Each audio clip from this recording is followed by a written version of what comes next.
Gostaria que os irmãos abrissem as vossas Bíblias comigo, na primeira carta aos Coríntios, capítulo de número 1, versículo de número 27. Eu confesso aos irmãos que eu não tenho conseguido acompanhar o culto em tempo real, mas eu tenho acompanhado as ministrações que os irmãos têm ministrado aqui. Deus tem usado poderosamente a vida de vocês, pastor Álvaro, pastor Nelson. Deus tem usado a vida da pastora Luciane, a vida da nossa irmã evangelista Débora, que ministrou também essa palavra. Eu disse: Senhor, e agora? A palavra que o Senhor me deu, a evangelista ministrou com grande poder e autoridade. Deus me disse: eu estou confirmando. E eu disse: amém, Senhor. Então eu vou trazer essa palavra sim. Primeira carta aos Coríntios, capítulo de número 1, versículo de número 27, diz assim: mas Deus escolheu as coisas loucas deste mundo para confundir as sábias. E Deus escolheu as coisas fracas deste mundo para confundir as fortes. E Deus escolheu coisas vis deste mundo e as desprezíveis, e as que não são, para aniquilar as que são, para que nenhuma carne se glorie perante Ele. Podem se assentar em nome de Jesus.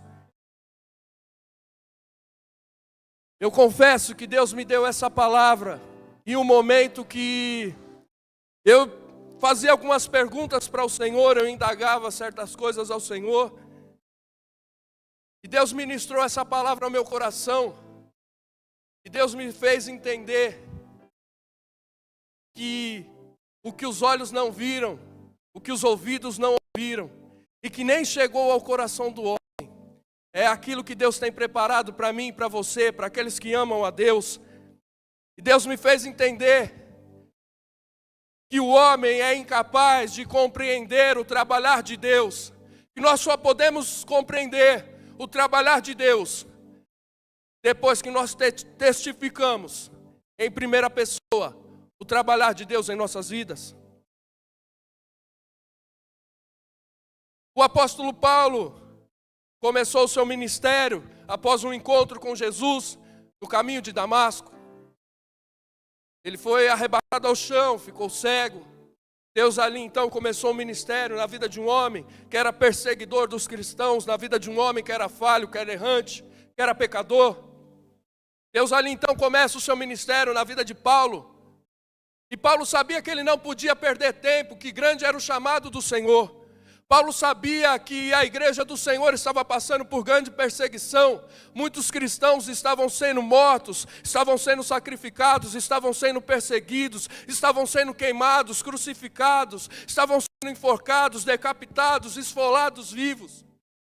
E Paulo sabia que ele não podia perder tempo, porque a igreja do Senhor não podia parar, porque a obra do Senhor não podia parar, porque o ministério que Deus colocou na mão dele não podia ficar parado.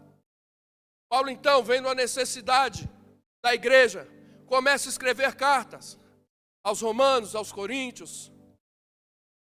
E na primeira carta aos Coríntios, Paulo no capítulo 1, versículo de número 27, ele diz assim: mas Deus escolheu as coisas loucas deste mundo para confundir as sábias.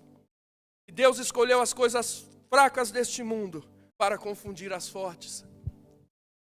E Deus, ministrando ao meu coração, me fez me lembrar do livro de Êxodo, aonde Deus levanta um homem chamado Moisés, um homem que quando criança foi deixado no rio Nilo, foi achado pela filha do faraó, foi criado como um egípcio, criado em outra cultura, mas era um hebreu, era um escolhido do Senhor. Deus então tem um encontro com Moisés no monte e fala com Moisés através de uma sarça. Quem pode entender o trabalhar de Deus? Deus usa uma sarça, uma planta, que para alguns é um ser inanimado, que para alguns é um ser animado, que para alguns você conversando com ela, ela cresce forte, para outros eles dizem que é besteira. Mas Deus, Ele escolheu as coisas loucas deste mundo para confundir as coisas sábias. Imagine você, Moisés, em cima do monte, e Deus usando uma sarça pegando fogo para falar com Moisés. Ei, irmão, na nossa vida é assim. Às vezes nós nos deparamos com situações em nossa vida que parece loucura, que no momento nós não entendemos, que no momento nós não compreendemos. Mas Deus sabe o propósito, Deus sabe o que Ele tem trabalhado, o que Ele tem preparado para mim e para a sua vida. A palavra do Senhor diz que então Deus chama Moisés e diz: Moisés, eu vou enviar você para libertar o meu povo do Egito. O povo hebreu estava cativo por muitos anos. E Deus levanta um homem improvável. Moisés diz: Senhor, eu sou pesar no falar. Deus poderia ter levantado um governador, poderia ter levantado até mesmo o faraó. Deus poderia ter incomodado o faraó e ter dito: liberta o meu povo. Mas não. Deus não trabalha da forma que a gente acredita. Deus não trabalha da forma que a gente espera. Deus não trabalha da forma lógica. Deus não trabalha da forma que agrade a mim e a tua pessoa. Deus, Ele tem a sua forma de trabalhar. Porque o nosso Deus, Ele é único, irmão. O nosso Deus, Ele não é como os deuses pagãos. Não. O nosso Deus, Ele escolhe as coisas loucas deste mundo. Imagine você, ao invés de Deus levantar um governador, Deus levanta um homem que acabara de assassinar um egípcio. Deus levanta um homem que era pesar no falar, que não sabia se expressar direito. Moisés diz: então, Senhor, se o Senhor é comigo, me dê um sinal. Deus diz: pega esse cajado, joga esse cajado no chão. E o cajado se transformou em uma serpente. Irmão, imagine você, uma pessoa que nunca teve contato com Deus, presenciar tudo isso. Aos olhos de Moisés, tudo aquilo que ele estava vivendo era uma loucura. E às vezes na nossa vida é assim, acontecem coisas na nossa vida, que em primeira mão, em primeiro momento, parece loucura. Parece que é o fim, parece que não tem mais jeito. Mas é assim que Deus trabalha em nossa vida. Não é da forma que nós pensamos, não é da forma que nós esperamos, não é do jeito que nós planejamos, não é do jeito que nós imaginamos. Deus, Ele tem a sua forma de trabalhar. A palavra do Senhor diz que mesmo assim Moisés ainda insistiu e disse: Senhor, o Senhor tem certeza? Deus diz: então eu vou enviar Arão com você. Deus então envia Moisés. E quando Moisés chega na presença do faraó, a palavra do Senhor diz que Deus endureceu o coração do faraó. Espera aí, irmão. Se Deus enviou Moisés, dizendo para Moisés que Deus ia usar ele para libertar o povo do cativo, por que Deus endureceu o coração do faraó? Isso não faz sentido. E o trabalhar de Deus é assim. Às vezes o trabalhar de Deus, ele não faz sentido. Ele não segue a lógica humana, ele não segue o esperado. A forma de Deus trabalhar, irmão, ela é perfeita, ela é fiel, ela é agradável, ela é única. Mais para frente você vai entender porque Deus endureceu o coração de Faraó. Faraó, num primeira mão, no primeiro momento, estava disposto a liberar o povo. Mas a palavra do Senhor diz que Deus endureceu o coração de Faraó e Faraó voltou atrás. O Senhor então envia as pragas sobre o Egito. E mesmo assim o coração de Faraó continuava duro. Você pensa que foi o diabo que endureceu o coração de Faraó? Não foi, foi Deus. Tem situação na nossa vida, irmão, que às vezes a gente fala: o diabo está se levantando, o diabo está me provando, o diabo isso, o diabo aquilo. Mas às vezes, irmão, a prova quem colocou foi Deus. Às vezes, irmão, a situação quem criou foi Deus. E no momento a gente não entende, naquele primeiro momento a gente ora, a gente pede perdão, a gente pede misericórdia, a gente pede direção de Deus. E a resposta não vem. E parece que a situação vai ficando cada vez mais difícil. E parece que a prova vai aumentando. E parece que o problema vai ficando maior. E parece que não tem mais fim aquela situação. Foi assim com Moisés.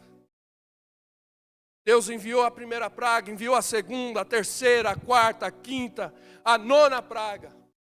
E Deus disse assim: Moisés, diga ao meu povo que nenhum grão sequer ficará no Egito. Diga ao meu povo que eles voltarão para a terra, eles irão para a terra prometida, e eles levarão tudo que é deles consigo. Ei, irmão, Deus estava endurecendo o coração de Faraó, sabe por quê? Porque Deus tinha algo maior para o povo hebreu. Deus não queria só que o povo fosse liberto, Deus queria que o povo fosse liberto, Deus queria que os inimigos do povo de Deus fossem aniquilados, Deus queria que o povo dele voltasse para casa com a vitória nas mãos. Às vezes, irmão, a gente pede para Deus só isso aqui, e o que Deus tem preparado para a gente é muito maior. Só que no momento a gente não entende o trabalhar de Deus. Só que no momento a gente não aceita o trabalhar de Deus. Imagine você na lógica humana. Aquele povo que estava há anos cativo no Egito. Deus levanta um homem e manda ele dizer assim: vocês vão para a terra prometida, que Deus está prometendo, que mana leite e mel, ou seja, uma terra próspera. Imagine você, uma pessoa que está vivendo na miséria, e Deus levanta alguém e diz assim para ela: Deus vai mudar a sua situação, vai tirar você dessa situação, Deus vai mudar a sua vida, e você vai ter uma vida próspera. Era isso que estava acontecendo. Na lógica humana não fazia sentido. Mas Deus não segue a minha e a tua lógica. Deus tem o seu jeito certo de trabalhar. Sabe por quê? Porque Deus não divide a glória dele com o homem. Deus não divide a glória dele com a mulher. Deus não divide a glória dele com ninguém. A palavra do Senhor diz que o faraó, após ter perdido o seu filho primogênito, diz a Moisés: Moisés, some da minha frente, pega teu povo, pega tudo que é deles e some daqui. Moisés então manda o povo se aparelhar, pega tudo que é de vocês, pega o ouro, pega as joias, pega o incenso, pega a mirra, pega tudo, prepara tudo para o sacrifício do Senhor e vamos embora dessa terra. Só que você pensa que parou por aí? Não, mais uma vez Deus endurece o coração de Faraó. Irmão, às vezes na nossa vida, quando a gente pensa que está saindo daquela prova, acontece alguma coisa e a situação piora.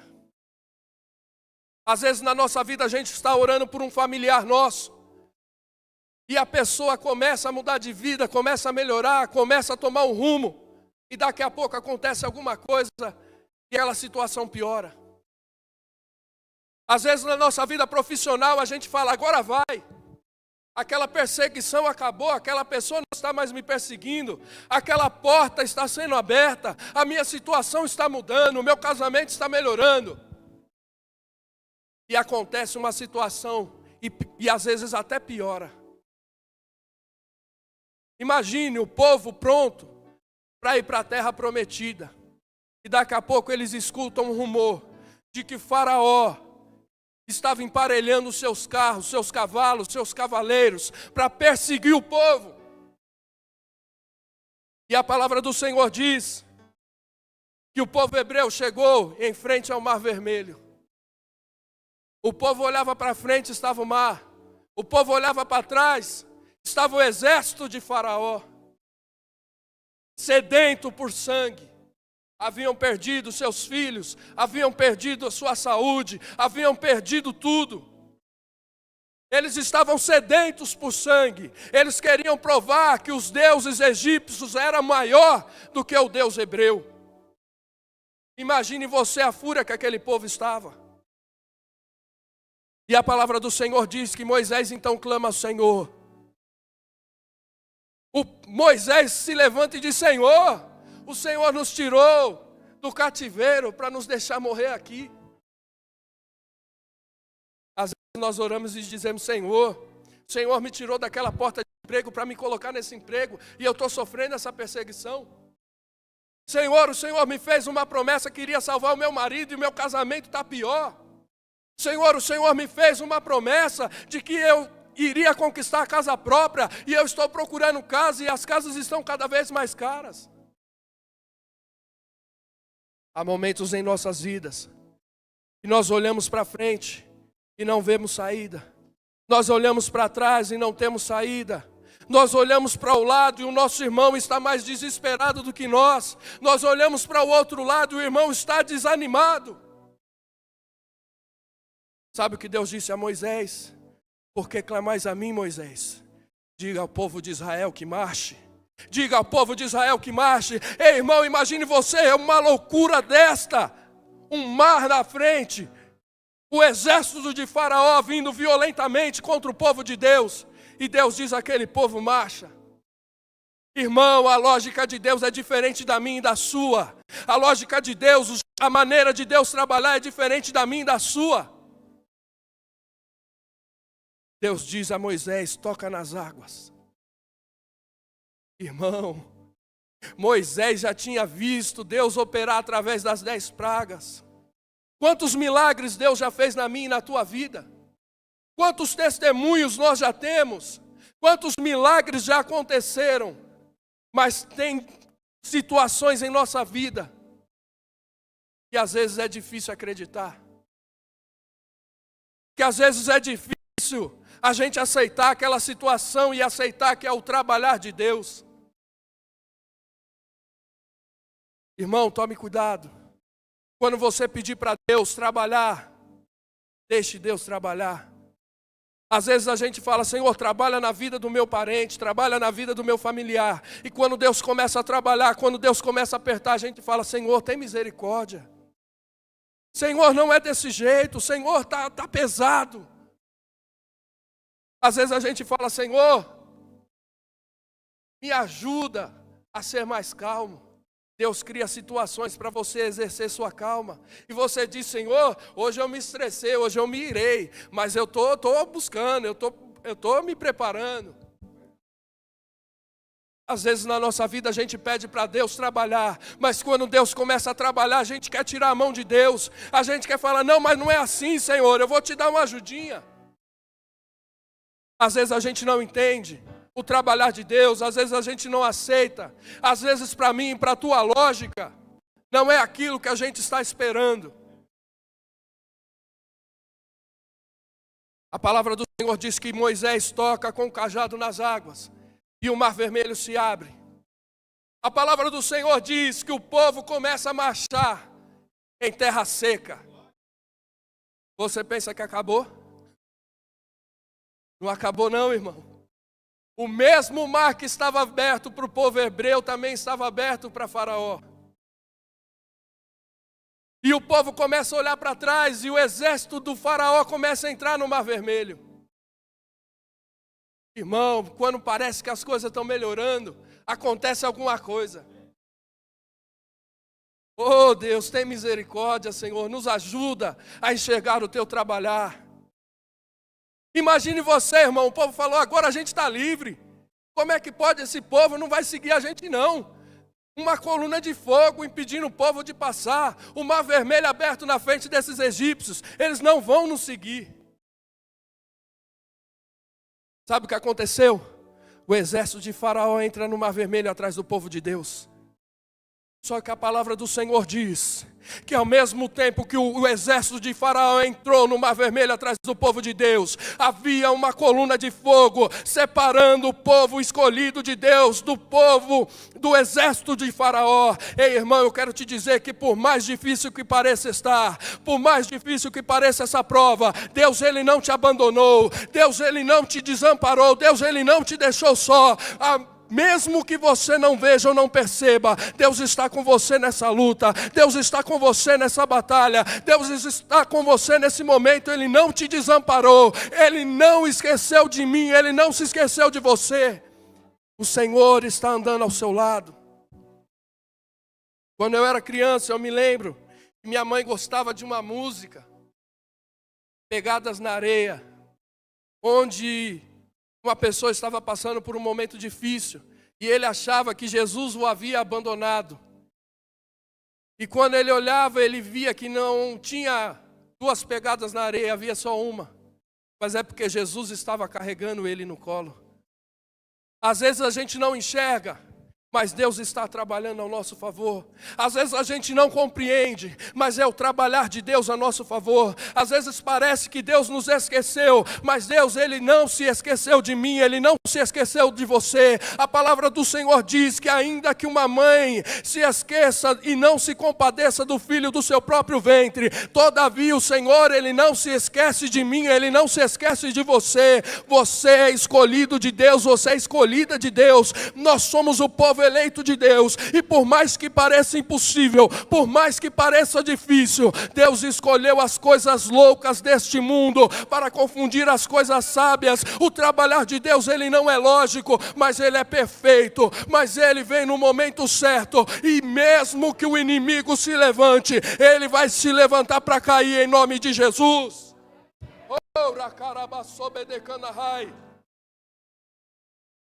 O povo estava quase chegando. O exército de Faraó estava quase chegando. Sabe o que aconteceu? O mesmo Deus que fez o exército de Faraó perseguir o povo, é o mesmo Deus que fechou o Mar Vermelho e afogou todo aquele povo. Por muitos anos, historiadores diziam que era impossível. E naquela época, foi feito diversos estudos, que naquela época havia uma baixa no Mar Vermelho, que foi por isso que o povo conseguiu passar. Mas ao mesmo tempo que Satanás levanta pessoas para dizer que é impossível trabalhar de Deus, Deus também levanta pessoas para dizer, então o milagre foi maior ainda, porque como pode um mar em baixa afogar todo um exército, todos os carros, cavaleiros, carruagens, e matar todo o exército de Faraó? O milagre então foi muito grande. Irmãos, de Gênesis a Apocalipse, nós vemos que o trabalhar de Deus, ele não segue a lógica humana, ele não segue a minha e a sua lógica, não, irmão. Deus tem o seu jeito, o seu momento de trabalhar, a sua forma de trabalhar. A palavra do Senhor diz que Gideão estava escondido num lagar. Lagar era um lugar onde se pisava uvas para extrair o suco da uva.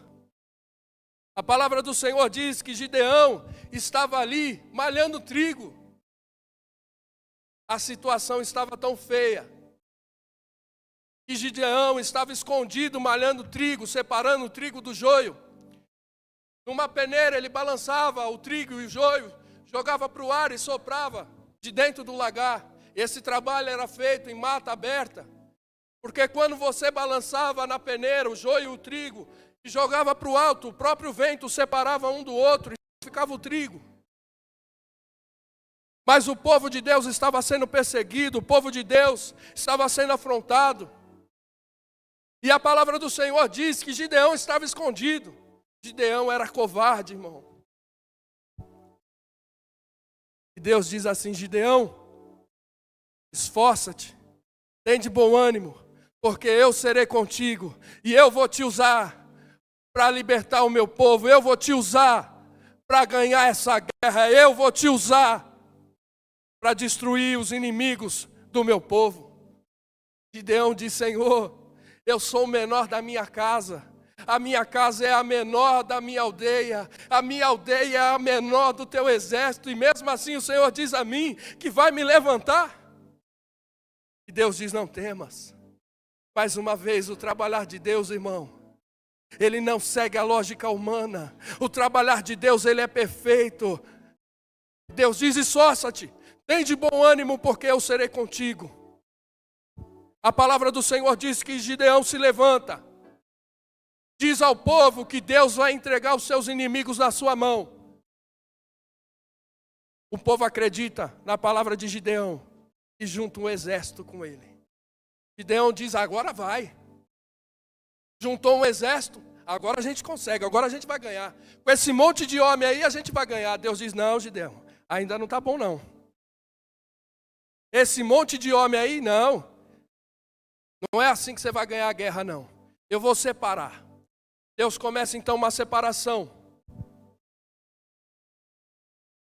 E a palavra do Senhor diz que no final dessa separação, poucos homens restaram. Gideão e poucos homens, aproximadamente 300 homens com ele. Agora já ficou difícil. Agora Gideão olha e não vê mais aquele exército com ele. Agora Gideão olha e fala: Senhor, até que dava para ir para cima, agora o negócio estreitou. Eu imagino o povo falando: Gideão, olha onde você colocou a gente, olha o que você fez. Por que você mandou aquele povo embora? Às vezes a gente olha e fala assim: não, com esse emprego agora, com esse salário que eu estou ganhando, agora vai. Aí acontece uma situação, o carro quebra, o aluguel aumenta, vem um gasto daqui, um gasto dali, e você fala: poxa, eu achei que agora ia com esse novo emprego, e a situação está difícil, está pior do que antes. Eu pensei que agora ia, eu estou fazendo a faculdade, eu pensei que agora eu ia ganhar bem, mas não é bem assim que eu estava esperando. Sabe por quê? Porque o que o olho não ouviu, o que o olho não viu, o que o ouvido não ouviu, e o que não chegou ao nosso coração e ao nosso pensamento, é aquilo que o Senhor tem preparado para nós. Às vezes nós olhamos uma situação e dizemos assim: Senhor, agora vai. Agora eu vou conseguir, agora eu vou conquistar. E, irmão, a partir do momento que nós entregamos a nossa vida a Deus, a partir do momento que nós entregamos a nossa vida a Cristo, não mais eu vivo, mas Cristo vive em mim. A vitória não vem mais através da minha e da tua força, não. A vitória vem através da força do Senhor dos Exércitos. E ainda que pareça difícil, e ainda que pareça impossível, Deus, Ele trabalha em meio e a seu favor. Ah, irmão, ainda não se viu, ainda não se ouviu um Deus que trabalha em favor daqueles, irmão, que acreditam no seu trabalhar, mesmo sem ver, mesmo sem ouvir, mesmo sem contemplar com seus olhos. Nós acreditamos, e Deus, Ele trabalha em meio e ao seu favor. Porque para Deus, irmão, não há nada impossível. A palavra do Senhor diz que Deus entrega o exército na mão de Gideão. E Gideão consegue a vitória, liberta aquele povo, e o povo recebe a vitória. Mais para frente nós vemos Deus trabalhando da mesma forma. Sabe por quê, irmão? Porque o trabalhar de Deus é do jeito dele, é da forma dele. Para ser rápido, nós chegamos nos evangelhos, segundo escreveram Mateus, Marcos, Lucas, João. Nós vemos Deus levantando Jesus. A palavra do Senhor diz, e Felipe disse a Natanael: o Messias, ele vem de Nazaré. Natanael embaixo da árvore diz: acaso pode vir alguma coisa boa de Nazaré? Vinde ver. Irmãos, o povo esperava o Messias assentado num trono. O povo esperava um Messias rei. O povo esperava um Messias cheio de ouro, de prata, de poder, com um grande exército, que iria libertar o povo dos romanos. E às vezes a gente é assim. Espera que Deus desça do céu como um raio, como um trovão, e abra a porta, e quebre o laço, e corte a lança. Mas o trabalhar de Deus não é do jeito que a gente quer. Não é da maneira que a gente espera. Não é da maneira que a gente pensa. A palavra do Senhor diz que Jesus, o Nazareno, criado na casa de um carpinteiro, que tinha o ofício de carpinteiro. Ele não era rei. Ele não estava sentado em um trono terreno. Ele não tinha ouro, não tinha prata. Ele não era um governador, um homem eloquente. Não. Mas ele era o Messias, o enviado por Deus, aquele que havia de morrer por mim e por ti na cruz do Calvário. Aquele que Isaías havia profetizado centenas de anos atrás, que nele não havia beleza alguma, que ele seria humilhado, transpassado, ferido, mas que pelas suas pisaduras, pelas suas feridas, todos nós seríamos sarados. A lógica dos judeus naquela época era que Jesus viria com um exército e acabaria com os romanos. A lógica naquela época é que Jesus faria uma revolução. E Jesus disse: eu não vim para criar guerras, eu não vim para fazer uma revolução, não. Eu vim para trazer o reino de meu Pai, o reino dos céus. Eu não vim para um trono terreno, não. Eu vim para o trono do reino de Deus. Eu não vim para que se cumpra as leis dos homens, mas eu vim para que se cumpra as escrituras, as palavras, as profecias de meu Pai. Ei, irmão, ainda que você não entenda, ainda que você não perceba, ainda que pareça impossível, Deus está trabalhando em meu e em teu favor. E na hora certa nós veremos o trabalhar de Deus, a obra de Deus sendo completa, porque a palavra do Senhor diz que aquele que começou a boa obra, Ele é fiel e justo para cumpri-la. Eu não sei qual é o trabalhar de Deus para a minha e para a sua vida, mas eu sei, irmão, que Ele é fiel. Eu sei que cada promessa que Ele fez para você vai se cumprir, ainda que você não veja, ainda que você não perceba, ainda que pareça impossível, que pareça longe. Se Deus te prometeu, irmão, Ele é fiel para cumprir. A palavra do Senhor diz que Jesus começa a separar os seus discípulos. 12 discípulos, entre eles Pedro. Pedro era um homem impulsivo. Pedro era um pescador. Pedro era pobre. Pedro não era governador, não era influente.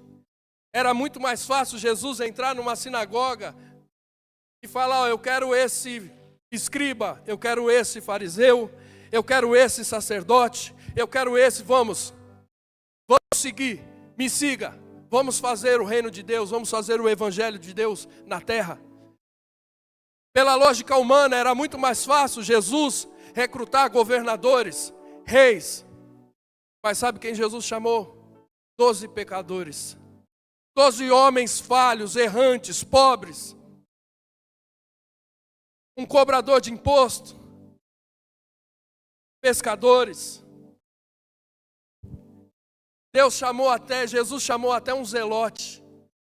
Zelote na época era uma seita que acreditava que quando o Messias viesse, iria causar uma revolução.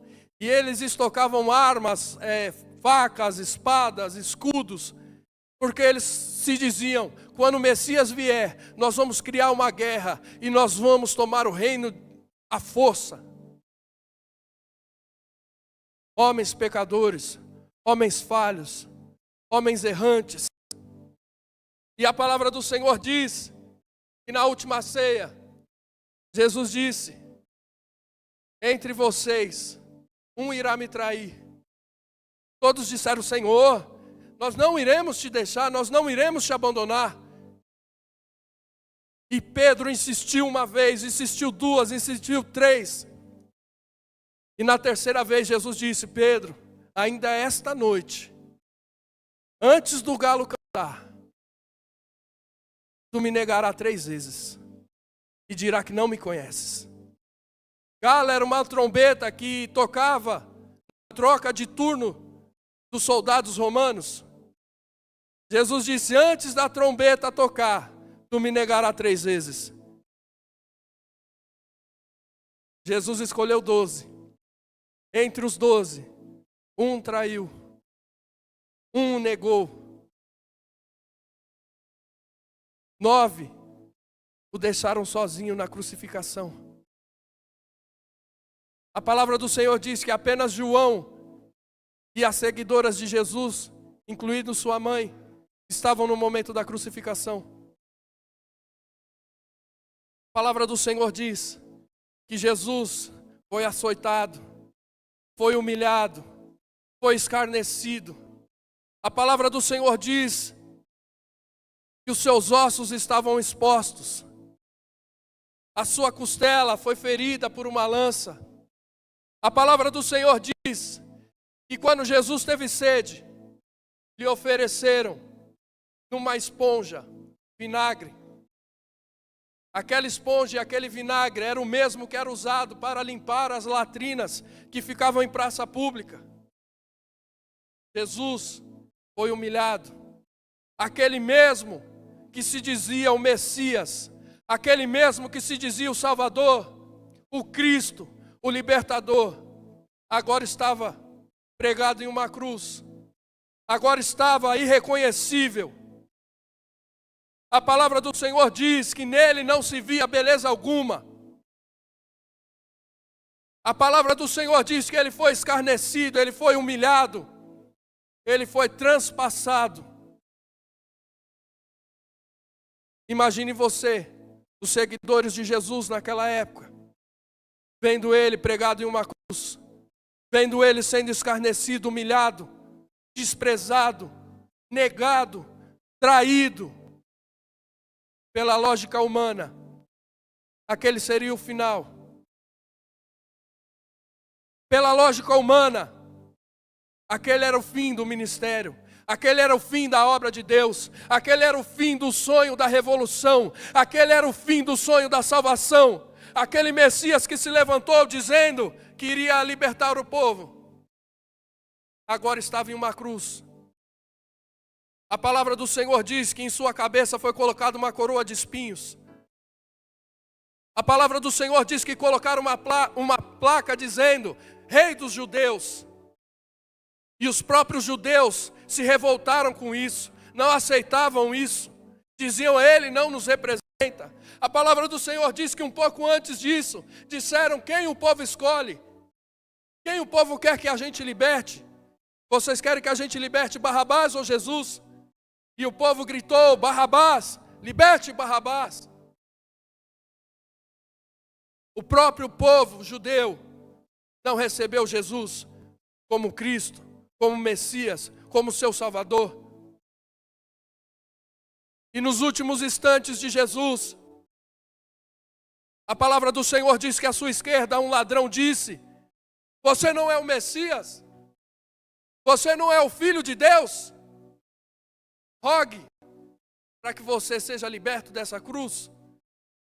Rogue para que um milagre aconteça. E às vezes na nossa vida é assim. No momento que nós mais estamos feridos, nós mais estamos aflitos, as pessoas se levantam e dizem assim: você não é servo de Deus? Você não é filho de Deus? Você não está na igreja todo domingo? Cadê o Deus que você serve agora? Cadê o milagre que ia acontecer? Cadê a porta de emprego que ia se abrir? Cadê o casamento? Cadê a promessa? Cadê o filho da promessa? Aonde está o teu milagre? Aonde está a cura? Aonde está a libertação? Aonde está o teu ministério? No momento em que nós mais estamos fragilizados, Satanás sempre levanta alguém para nos indagar: aonde está o seu Deus? Pela lógica humana, o trabalhar de Deus havia acabado. Mas eu quero te dizer nessa manhã que ali era só o começo do ministério de Jesus. Ali era só o início do que Jesus tinha para mim e para a tua vida. A palavra do Senhor diz que no mesmo momento que esse ladrão disse isso a Jesus, à sua direita estava um ladrão chamado Dimas, e ele disse ao outro ladrão: nós estamos aqui porque merecemos, mas neste homem não há corrupção alguma, neste homem não há pecado algum, não há erro algum. Senhor Jesus, lembra-te de mim quando o Senhor entrar no teu reino, lembra-te de mim. E Jesus, antes de dar o seu último suspiro, olha para aquele ladrão e diz: ainda hoje tu estarás sentado à minha direita. Pela lógica humana, como pode isso? Se a palavra do Senhor diz que no céu só habita o Deus Todo-Poderoso, o Espírito Santo de Deus, Jesus, os arcanjos, os 24 anciãos, como aquele homem estaria sentado à destra de Jesus? Aí eu te digo, irmão, o nosso Deus, Ele é atemporal, Ele é antes do tempo, Ele é antes de tudo. A palavra do Senhor diz que antes que a terra se fora formada, o Espírito de Deus pairava sobre as águas, e Jesus disse, e Deus disse: haja luz e houve luz, e Deus disse: haja terra e houve terra, e Deus disse: haja separação entre céus e mares, e houve separações. Deus, Ele é antes da criação do tempo. E eu quero te dizer uma coisa: antes que Deus criasse a terra, antes que Deus criasse o jardim do Éden, antes que Deus criasse tudo, Jesus, Ele já havia feito a sua escolha de se entregar por mim e por você na cruz do Calvário. Jesus, Ele já sabia que Ele seria traído, Ele já sabia que Ele seria humilhado, Ele já sabia que Ele seria crucificado e desprezado, mas mesmo assim Ele escolheu trabalhar em meu e ao seu favor, e mesmo assim Ele escolheu se entregar por mim e por você. Esse é o amor de Cristo. Antes que tudo houvesse, Ele já era Deus. A palavra do Senhor diz que ainda que houvesse o verbo, Ele era o verbo, Ele era Deus, Ele estava no começo de tudo, e Ele escolheu trabalhar desta forma, se entregando por mim e por você. Ei, irmão, ainda que pareça difícil, ainda que pareça impossível, ainda que você entrou nesta manhã aqui desanimado, ainda que você entrou aqui nesta manhã pensando em desistir, em parar, em largar tudo, ainda que você entrou aqui nesta manhã machucada, desesperançoso, eu quero te dizer, Jesus, Ele escolheu se entregar por mim e por você. Sabe para quê? Para que a gente não pereça. A palavra do Senhor diz: porque Deus amou o mundo de tal maneira que entregou o seu Filho unigênito, para que todo aquele que nele crê não pereça, mas tenha vida eterna. Ainda que pareça difícil, ainda que pareça impossível, ainda não é o fim. O trabalhar de Deus ainda não acabou. E a palavra do Senhor diz que Jesus entregou o seu Espírito a Deus.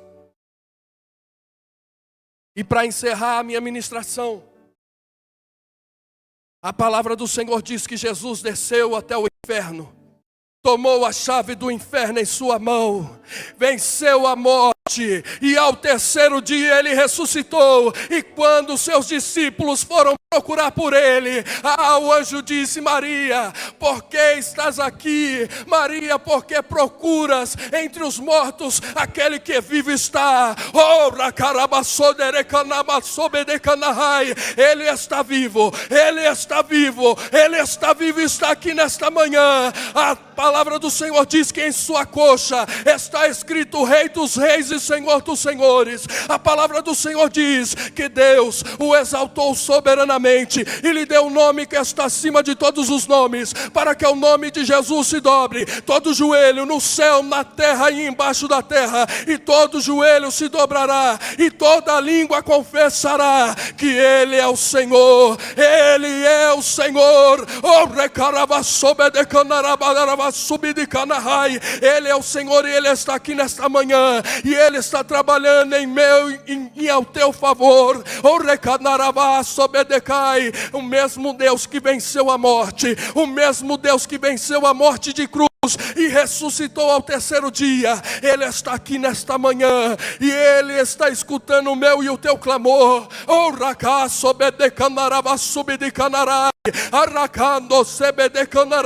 E mesmo que pareça impossível, e mesmo que pareça que é o fim, a palavra do Senhor diz em Jó, capítulo 14, versículo de número 7, porque ainda há esperança para a árvore que se fora cortada, ainda se renovará, e não cessarão os seus renovos. Se envelhecer na terra a sua raiz, e morrer o seu tronco no pó, ao cheiro das águas brotará, e dará ramos como uma planta nova. Ainda há esperança, ainda há esperança.